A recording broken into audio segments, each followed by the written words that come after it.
안녕하십니까. 2021년 1월 22일 금요일 매일 한국경제신문 스크랩을 시작하겠습니다. 오늘의 주요 뉴스 요약입니다. 첫 번째 기사는 20일 조 바이든 미국 대통령의 공식 데뷔를 보며 시장은 기대 반 우려 반의 반응을 보였다는 소식입니다. 바이든 대통령은 이날 취임사에서 국민들이 일자리를 잃을까봐 두려워하고 침대에 누워 천장을 바라보며 의료보험과 주택담보대출을 걱정한다는 사실을 잘 안다면서 강력한 경기 부양에 나설 것임을 시사했습니다. 그의 취임 일성에 주목했던 뉴욕 증시 3대 지수는 모두 사상 최고치를 기록했습니다. 두 번째 기사는 글로벌 시장은 탄소 중립을 앞세운 그린 테마에 열광하고 있다는 소식입니다. 20일 취임한 조 바이든 미국 대통령이 즉각 파리 기후 협약에 재가입하는 행정명령에 서명한 것은 상징적입니다. 백신 효과와 경기 부양책까지 더해져 경제가 정상화될 것이란 기대도 확산되고 있습니다. 이 테마들이 집중된 것은 모빌리티 부문입니다. 친환경 차로의 패러다임 전환을 앞두고 생존을 위한 몸부림이 치열합니다. 세 번째 기사는 올해부터 전기자동차는 차량 가격에 따라 보조금 제한이 생긴다는 소식입니다. 9천만 원이 넘는 테슬라 모델 S는 보조금을 전혀 받을 수 없게 됩니다. 또 올해 서울에서 6,700만 원대 수소차 넥소를 사면 보조금 3,350만 원을 받아 절반 가격에 구입할 수 있습니다. 네 번째 기사는 은행권이 여당이 추진 중인 이익공유제를 놓고 딜레마에 빠졌다는 소식입니다. 코로나19 충격에 따른 금융 부실에 대비하기 위해 배당을 자제하고 이익금을 유보하라는 금융당국의 권고와 정면으로 배치하기 때문입니다. 정부의 팔 비틀기식 정책이 반복되면서 주주가치 훼손도 불가피하다는 분석이 나오고 있습니다. 은행들은 경영진 배임죄 여부 등 법률 검토에 착수했고 은행 노조들도 우려의 시선을 보내고 있습니다. 그럼 이제 첫 번째 기사부터 자세히 살펴보겠습니다. 조 바이든 미국 대통령의 취임 일성에 주목했던 뉴욕 증시 3대 지수는 모두 사상 최고치를 기록했습니다. 코로나19 극복을 최대 과제로 내세운 만큼 공격적인 경기 부양책이 쏟아질 것이라는 기대감 때문입니다. 1조 9천억 달러 규모의 부양책이 본격화하면서 당분간 허니문 랠리를 예상하고 이에 베팅한 투자자가 늘어난 것입니다. 특히 제닛 옐런 재무장관 지명자의 지난 19일 미 상원 인중청문회 발언이 시장의 우려를 많이 누그러뜨렸습니다. 옐런 지명자는 지금은 돈을 풀어야 할 때라며 막대한 재정 적자를 감수하겠다는 의지를 몇 차례 재확인했습니다. 특히 백신 개발에만 추가로 250억 달러를 쏟아붓겠다는 바이든 정부의 의지에 시장은 긍정적인 평가를 내렸습니다. 전문가들은 바이든 정부 출범으로 백신의 조속한 보급과 더불어 경제 충격을 최소화하는 스마트 방역 정책이 본격적으로 추진되면 미국 경제의 조기 회복에 긍정적인 효과를 미칠 것이라고 내다보았습니다. 이렇게 훈훈한 분위기는 증시를 끌어올렸습니다. 바이든 시대에 규제가 강화될 것이라는 점 때문에 짓눌렸던 기술 기업들의 주가가 반등하며 이날 나스닥 지수가 1.97% 올랐습니다. 역대 대통령 취임일 사상 최고 상승률입니다. 전날 구독자 수가 2억 명을 돌파했다고 발표한 넷플릭스는 16.85%나 올랐습니다. 하루 상승폭으로는 4년여 만에 최고치입니다. 취임 첫날 시장은 이렇게 화답했지만 한편에선 우려가 있는 것도 사실입니다. 바이든 행정부 공식 출범에 발맞춰 기업들은 분주하게 계산기를 두드리고 있습니다. 바이든 대통령은 도널드 트럼프 행정부가 종전 35%에서 21%로 낮춘 법인세율을 28%로 다시 높이겠다고 공약했습니다. 자국으로 복귀하는 기업에 대해서는 10% 세액공제를 제공하고 반대로 미국 기업이 국외에서 생산한 제품과 서비스를 미국으로 다시 가져와 판매하면 추가 10%의 징벌적 과세를 부과하겠다고 공약한 바 있습니다. 이른바 해외 이전 징벌과세로 불리는 이 조치가 법인세 인상과 함께 적용될 경우 미국 기업의 법인세는 최고 30.8%까지 치솟을 수 있습니다. 이뿐만이 아닙니다. 글로벌 기업들이 무형자산, 예를 들면 저작권이나 특허 수입 같은 무형자산을 통해 해외에서 얻은 수익에 대한 과세도 인상될 전망입니다. 바이든 대통령은 현 10.5%에서 2배 높인 21%를 적용하겠다고 공언했습니다. 기업들은 이 같은 바이든식 증세안이 어떤 영향을 미칠지 촉각을 곤두세우고 있습니다. 옐런 지명자는 지난 19일 청문회에서 법인세 인상은 코로나19 사태를 극복한 이후 추진할 것이라고 밝혀 기업들을 일단 안심시켰습니다. 하지만 시간 문제일 뿐 증세는 피할 수 없는 조치입니다. 기업의 세금 부담은 대폭 가중되지만 이를 보완할 세제 혜택은 미미할 것이라는 우려도 커지고 있습니다. 반면 재생에너지 기업들은 정부가 제공할 세액공제 혜택에 큰 기대를 걸고 있습니다. 커클랜드 앤드루스 NRG 에너지 재무 책임자는 세금 인센티브, 특히 재생에너지에 관한 것이 우리의 가장 큰 관심사라고 월스트리트 저널에 밝혔습니다. 다음 소식입니다. LG그룹이 거대한 친환경 자동차 기업으로 변신 중입니다. 새로운 시대를 맞아 기업의 포트폴리오가 급변하고 있습니다. 지난해 주인공은 전기차 배터리 세계 1위 LG화학이었습니다. 지난해 초 30만 원대였던 주가가 올해 초 100만 원을 돌파했습니다. 이어 LG전자가 바통을 넘겨받았습니다. 작년 말 세계 3대 자동차 부품 기업인 마그나와 합적 법인을 설립한다는 소식에 주가는 약 한 달 만에 2배로 뛰었습니다. 21일에는 LG 디스플레이가 합류했습니다. LG 디스플레이는 이날 9.65% 오른 23,300원을 기록했습니다. 차량용 디스플레이 생산 라인을 강화한다는 소식이 호재였습니다. 글로벌 주식시장의 화두가 되고 있는 모빌리티, 친환경 테마에 올라탔다는 평가입니다. 글로벌 시장은 탄소 중립을 앞세운 그린 테마에 열광하고 있습니다. 20일 취임한 조 바이든 미국 대통령은 즉각 파리 기후 협약에 재가입하는 행정명령에 서명한 것은 상징적입니다. 백신 효과와 경기 부양책까지 더해져 경제가 정상화될 것이란 기대도 확산되고 있습니다. 이 테마들이 집중된 곳은 모빌리티 부문입니다. 친환경 차로의 패러다임 전환을 앞두고 생존을 위한 몸부림이 치열합니다. 이 과정에서 기존의 완성차 업계와 정보기술 소프트웨어 기업의 합종 연횡도 이어지고 있습니다. 시장의 반응은 긍정적입니다. 애플이 애플카를 출시하기 위해 현대 기아차와 손잡을 것이라는 기대에 현대 기아차 주가는 올해 각각 35%, 40% 올랐습니다.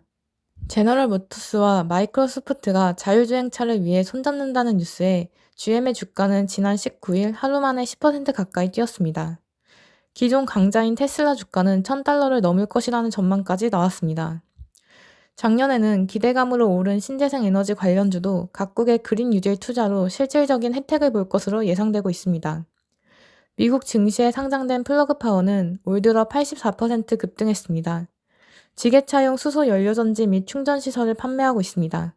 국내에서는 15억 달러를 투자해 지분 9.9%를 사들인 SK 주가도 덩달아 뛰었습니다. 친환경 에너지 관련주의 인기는 아시아에서도 뜨겁습니다. 아시아 최대 풍력발전 개발사 용원전력은 올 들어 홍콩 증권거래소에서 64% 올랐습니다. 박용대 미래에셋대우 연구원은 향후 5년 동안 중국에서만 매년 70에서 80기가와트 분량의 풍력 태양광 에너지 발전 설비가 설치될 것이라고 말했습니다. 중국 최대 태양광 업체인 윤기실리콘은 지난해 주가가 271% 오른 데 이어 올해에도 17% 상승했습니다. 국내에서는 태양광 대표 종목인 하나솔루션이 지난해 154% 올랐고 올해 상승률도 23%에 달했습니다. 올해 증시의 향방을 결정할 가장 중요한 변수는 백신입니다. 경제 정상화 여부에 따라 뜨겁게 달아오른 주식시장의 미래 모습이 크게 뒤바뀔 수 있기 때문입니다. 연초부터 국내외 증시에서만 경기 민감주가 들썩이고 있습니다. 신종 코로나 바이러스 감염증 사태로 직격탄을 맞았던 종목들이 다수입니다. 신승진 삼성증권연구원은 2021년 글로벌 주식시장의 게임 체인저는 백신이라며 투자자들이 그간 상대적으로 오르지 못한 기업을 찾기 시작할 것이라고 관측했습니다. 다음 소식입니다. 올해부터 전기자동차는 차량 가격에 따라 보조금 제한이 생깁니다. 9천만 원이 넘는 테슬라 모델 S는 보조금을 전혀 받을 수 없게 됩니다. 또 올해 서울에서 6,700만 원대 수소차 넥소를 사면 보조금 3,350만 원을 받아 절반 가격에 구입할 수 있습니다. 21일 기획재정부 환경부 산업통상자원부는 이 같은 내용의 2021년 전기 수소차 보조금 체계 개편안을 발표했습니다. 전기 수소차 보조금은 국비와 지방비 보조금을 더해서 산정합니다. 올해 전기 승용차 국비 보조금은 최대 800만 원으로 결정되었습니다. 지방비 보조금은 작년까지는 대당 정해진 금액을 주던 방식이었지만 올해부터는 국비에 비례해 차종별로 차등 지급하는 방식으로 변경되었습니다. 서울에서 코나 경제형을 구매하는 소비자는 지난해엔 450만 원의 지방비 보조금을 받았지만 올해는 345만 원을 받습니다. 국비 보조금 690만 원을 합하면 1,035만 원의 구매 보조금을 받게 되는 셈입니다. 또 올해부터 9천만 원 이상인 전기차에는 구매 보조금을 주지 않습니다. 6천만 원 이상 9천만 원 미만 전기차는 보조금을 절반만 줍니다. 6천만 원 미만 전기차는 전액 지급합니다. 차량 가격은 개별 소비세와 교육세, 부가가치세, 관세 등 제세 금액을 포함한 건장 소비자 가격을 기준으로 삼습니다. 이렇게 되면 테슬라 모델 S 등은 보조금을 받을 수 없습니다. 환경부 관계자는 전기차 가격 인하를 유도하고 보급형 전기차를 육성하기 위한 것이라고 설명했습니다. 올해 수소차 국비 보조금은 2,250만 원입니다. 지방비 보조금은 지역에 따라 900만 원에서 1,500만 원입니다. 수소차 지방비 보조금이 가장 많은 곳은 강원도입니다. 서울의 지방비 보조금은 1,100만 원입니다. 정부는 올해 전기 수소차 13만 6천 대에 구매 보조금을 지급해 보급을 대폭 확대한다는 목표입니다. 작년 11만 대보다 2만 6천 대 늘어난 규모입니다. 올해 전기 자동차를 살 때 달라지는 점이 있습니다. 차값이 9천만 원을 넘으면 정부 보조금을 한 푼도 받을 수 없다는 것입니다.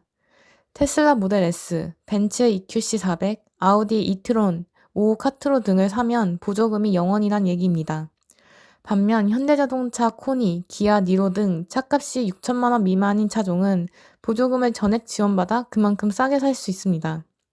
차값이 6천만 원 이상 9천만 원 미만인 테슬라 모델 3 등의 차종은 보조금의 절반만 지원받을 수 있습니다. 정부가 중고가 전기자동차의 보조금을 아예 없애거나 절반으로 낮추는 것은 완성차 업체가 차값을 떨어뜨리도록 유도하기 위해서입니다. 보조금 혜택이 없거나 적어 소비자에게 선택받지 못하면 자연스레 가격을 인하할 것으로 본 것입니다. 중국, 영국, 프랑스, 독일 등 해외 주요 국가는 이미 원화 기준으로 5천만 원에서 8천만 원이 넘는 전기차에 보조금을 지급하지 않고 있습니다. 차종별 성능에 따라 산정된 국비 보조금에 비례해 지방자치단체별로 보조금을 차등 지급한다는 점도 눈여겨볼 대목입니다. 보조금은 국비와 지방비로 구성되며 국비 보조금은 최대액이 800만 원입니다. 지방비 보조금은 서울은 400만 원, 부산은 500만 원, 대구 450만 원, 인천은 420만 원, 광주는 500만 원 등 지자체별로 다릅니다. 보조금을 결정하는 것은 성능과 거주 지역입니다. 성능이 떨어지면 국비와 지방비 보조금이 모두 삭감됩니다. 수소차 국비 보조금은 2,250만 원으로 정해져 있습니다. 국내 유일의 수소차 넥소 보조금입니다. 넥소 지방비 보조금은 서울 1,100만 원, 부산 1,200만 원, 대구 900만 원, 인천 1,000만 원, 광주 1,000만 원 등입니다. 넥소를 서울에서 산다면 보조금은 국비 2,250만 원에 지방비 1,100만 원을 더해 모두 3,350만 원을 지원받아 3천만 원대 중반에 구매할 수 있습니다. 전기 화물차의 국비 보조금은 조금 줄었습니다.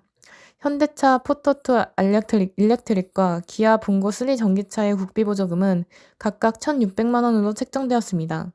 지난해보다 200만 원씩 깎였습니다. 정부는 그 대신 지원 대수를 13,000대에서 25,000대로 대폭 늘리기로 했습니다. 또 전기 수소차 이용자가 편리하게 충전할 수 있도록 충전기를 늘립니다. 전기차 충전기는 급속 1,500기, 완속 3만 기 등 31,500기를 구축합니다. 수소 충전소는 54기를 더 세우기로 했습니다. 다음 소식입니다. 은행들은 여당에서 제기한 이익공유제에 난색을 보이고 있습니다. 홍익표 더불어민주당 정책위의장이 지난 19일 은행을 이익공유제 주요 참여 대상으로 지목했기 때문입니다. 그는 코로나19 상황에서 가장 이익을 크게 보고 있는 업종은 금융업이라고 했습니다. 이익공유의 방식으로는 이자 수치 중단 또는 금리 하향, 신용등급 하향 조정, 가압류 유예, 기금 조성, 사회책임 채권 발행 등이 거론되고 있습니다. 이는 코로나 위기를 선제 대비하라는 금융당국 기조와도 배치된다는 입장입니다. 윤석헌 금융감독원장은 지난달 기자간담회에서 코로나19 이후 경제 상황에 대해 스트레스 테스트를 해봤더니 L자형 상황에서 일부 금융지주마저 통과하지 못했다고 강조했습니다. 배당을 줄이고 충당금을 더 쌓으라는 권고입니다. 이에 따라 지난해 25에서 27%였던 4대 지주의 배당 성향은 올해 22에서 23%로 내릴 것이라는 게 업계 예상입니다. 금융지주들은 지난해 코로나 위기에도 대부분 실적 방어에 성공했습니다. 신한, 국민, 하나, 우리금융 등 4대 금융지주의 작년 3분기 누적 순이익은 전년 동기 대비 15% 늘었습니다. 이는 주력인 은행 부문보다는 증권, 카드 등에서 기대 이상의 실적을 낸 덕이 큽니다. 금감원에 따르면 국내 은행의 지난해 3분기 누적 순이익은 10조 3천억 원으로 전년 동기 대비 1.8천억 원, 약 15% 줄었습니다. 원금 이자 유예 조치가 올해까지 연장되면서 부실에 대한 우려도 남아 있습니다. 한 시중은행 관계자는 이자 감면, 착한 임대인 운동, 한국형 뉴딜 등 정부가 새로운 사업을 벌일 때마다 은행이 여지없이 동원되어 왔다며 언제는 수익 본 것을 아껴둬서 위기에 대비하라더니 이제는 이익을 나누라고 하니 어느 장단에 맞춰야 하는지 모르겠다고 꼬집었습니다. 은행들은 이익공유제와 관련해 법률 검토에 들어갔습니다. 가장 우려하는 건 형법상 경영진의 배임죄입니다.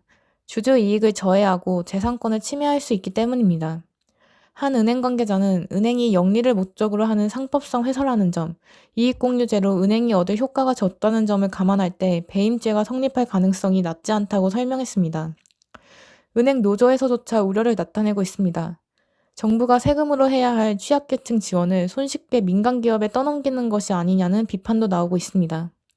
시중은행의 한 노조위원장은 이익공유제에 참여하면 은행 순이익이 그만큼 줄어들 것이고 직원은 물론 경영에도 영향을 미칠 수밖에 없다며 이런 중대 사안을 우선 던져놓고 정치적으로 분위기를 조성하는 것은 문제라고 지적했습니다. 또 다른 은행 노조 간부도 우리 사주를 가지고 있는 임직원들은 주주로서도 막대한 손해를 보게 될 것이라고 우려했습니다. 금융노조는 아직까지 공식 입장을 정하지 않았습니다. 박홍배 금융노조위원장은 양극화 해소를 위한 노동자 연대에는 공감하지만 세부안이 나오지 않아 입장을 내놓기는 어렵다며 은행권은 노사 공동 출연 재단을 통해 사회의 이익을 환원하고 사내 근로복지기금을 하청 비정규직 노동자와 함께 사용하도록 하고 있다고 강조했습니다. 그럼 이상으로 오늘의 매일 한국경제신문 스크랩을 마치겠습니다. 들어주셔서 감사합니다.